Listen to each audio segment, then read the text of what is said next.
New here at 5, we are digging deeper into the lawsuit against the City of Leesville, accusing the town and some parish leaders of engaging in illegal gerrymandering with the trial date officially set. But now a candidate in the Leesville mayoral runoff is getting sideswiped. A lawsuit against the City of Leesville continues to gain traction, with it being escalated from the local court system to the federal level. Logan Morris, a Vernon Parish resident and CEO of the Greater Vernon Parish Chamber of Commerce, is accusing the city of discriminating against him for his public status as a gay man and his plans to run in Leesville's mayoral race.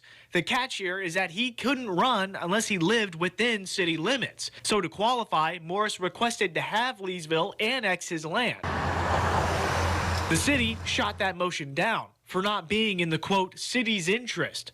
The city also denied accusations of taking part in electoral sabotage or discrimination. But Morris's lawyers countered, claiming Vernon Parish's vice president police juror, Curtis Clay, and Leesville Councilman Philip Hunt conspired behind closed doors to have the annexation request denied, to further an agenda of getting current mayoral candidate Jim Shapkoff Jr. into office. Reading, conversations related to this annexation often lead to James Jim Stephen Shapkoff Jr. as the candidate being supported for mayor. And Councilman Hunt alleged to have said his support for Shapkoff is a reason for the delaying of Morris's annexation into Leesville. And to support those allegations, Morris argues Shapkoff and Clay have a history of engaging in underhanded politics, pointing to their past criminal convictions, and insinuate this case is just more of the same. KALB did the digging and uncovered this criminal case in the federal archives, showing Shapkoff was found guilty for being complicit in a scheme to pay off voters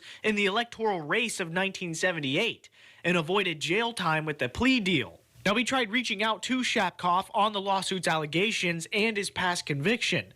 We could not get him to speak on camera, but he told us over the phone that while he made mistakes in the past, he never asked for any favors from the Leesville Council and denies the allegations made by Morris. And while the lawsuit was filed before the mayoral race began, Shapkoff believes the allegations are nothing more than an attempt to sabotage his electoral race. And we could not get in touch with police juror Clay for a comment, but we were able to get a hold of Leesville Councilman Hunt. Hunt declined to comment due to the litigation and deferred us to the city attorney. The trial is scheduled to begin on August 16th of next year, and you can learn more about this lawsuit over on our website. Just look on links on 5.